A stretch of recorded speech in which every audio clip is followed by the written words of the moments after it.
transparent, undiluted. We go there. We bring you the news behind the news. Hana FM News. If it's new, then it's news.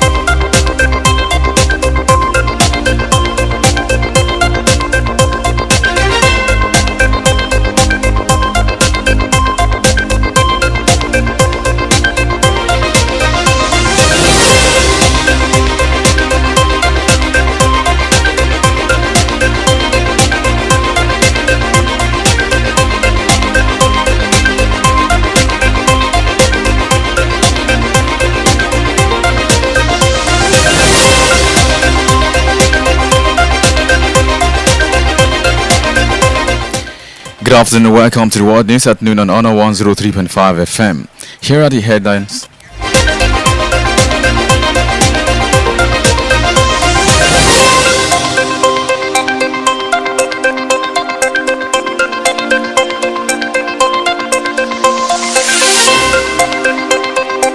On the national scene, NLC strike begins in 5 states as FCT panels meet. Syria's President Assad seeks support as rebels advance. And on the foreign scene, airstrikes intensify in Gaza amid worsening humanitarian crisis. In business, Port Harcourt Refinery clarifies reports of operations halt. In entertainment, Savage Georges are teased on relationship with fans. And in sport, Atlanta coach hails Lookman for his club's growth. And now the news in detail. I am Anuoluwapo Idowu. The federal government has commenced 50 naira electronic levy deductions from transactions above 10,000 naira by users of financial technology fintech companies.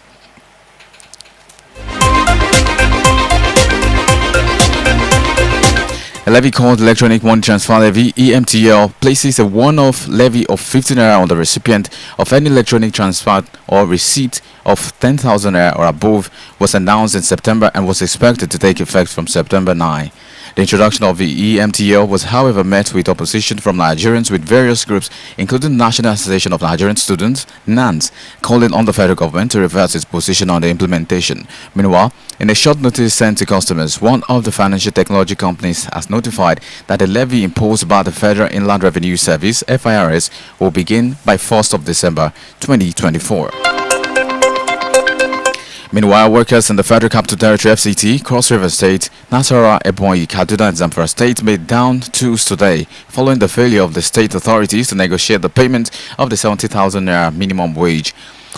Though the implementation panel set up by the concerned state have been meeting with labor leaders in a bid to ward off the strike action, the various state chapters of the Nigeria Labour Congress (NLC) have expressed their readiness to embark on the strike from today. The FCT Council of the NLC had earlier directed the workers in the 6 area councils to embark on an indefinite strike on December 1 until further directives were issued. This was contained in a letter signed by the chairman of the FCT Council of the NLC, Stephen Nabayi, on Saturday. And straight to the continent, where Syrian President Bashar al-Assad has sought to support from his allies on Sunday after a rebel offensive saw government forces lose control of Aleppo city for the first time since the start of the country's civil war. An Islamist-dominated rebel alliance attacked forces of the Iranian and Russian-backed government on Wednesday, the same day a fragile ceasefire took effect in neighboring Lebanon with Israel and Iran-backed Hezbollah after 2 months of all-out war. However, Iran's Foreign Minister Abbas Araghchi traveled to Damascus on Sunday to meet Assad and said before his departure, Tehran would firmly support the Syrian government and army. And the foreign scene now, United States President-elect Donald Trump on Sunday named Lebanese-American businessman Massad Bulus as a senior advisor on Arab and Middle Eastern affairs. Bulus was a key emissary for the Trump campaign, helping to mobilize Arab American and Muslim voters, many of whom were angry over President Joe Biden's steadfast support for Israel in the Gaza war. The businessman will take over a difficult portfolio with Israel's war still raging in Gaza, a fragile ceasefire between Israel and Hezbollah in Lebanon, seeing early violations, and rebel forces in Syria making advances against the government of Bashar al-Assad.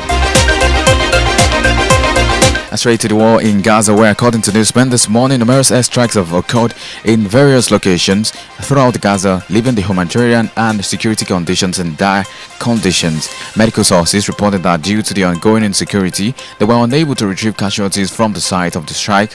Also, civil defense teams confirmed that a significant fire erupted at the location following the attack.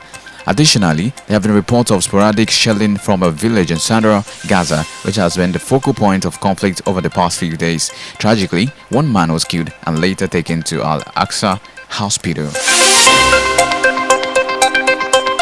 And lastly, in Alaska, where according to the United States Coast Guard, 5 people are missing after a fishing boat capsized near Point Coverdale, Alaska. Reports show that evidence of the boat was discovered indicating the capsize.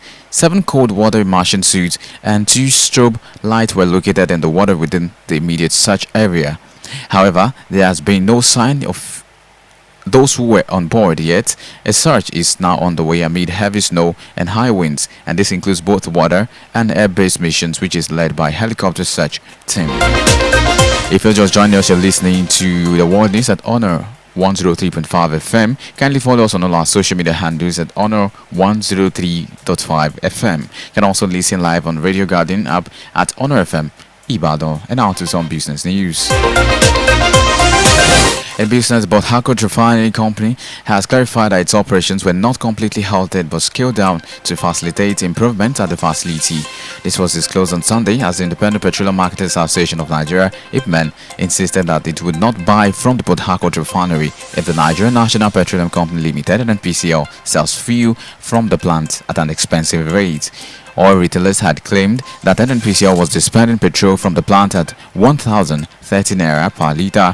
NPCL therefore denied the claim, failing to state the price of petrol produced. However, Executive Director of Operations, Nigeria Pipeline and Storage Company Limited, Moyi Maidunama, buttressed that the plant was working and that the reduction in operations was necessary to address technical issues and enhance capacity of the refinery. It's still the world news at Honor 103.5 FM. Now to some entertainment and sports stories. Nigerian Afrobeat queen Tiwa Savage has emphasized the need for artists to build relationships with their fans. Speaking in a recent episode of a podcast, Savage explained that when artists build relationships with their fans, the fans can connect to other aspects of their lives aside from music. She mentioned that her colleague Wizkid, Davido and Burna Boy are trending because of their relationships with fans, including them in their lifestyles. Whether they are dropping a song or not, or they are in a conversation. Hence, an artist is only as good as his team. Finally, in sport, Atlanta head coach Gian Piero has credited Super Eagles forward Ademola Olajade Lookman for the club's rise in the past 2 years. 27-year-old joined Ladier from RB Leipzig in 2022 after struggling to stamp his foot anywhere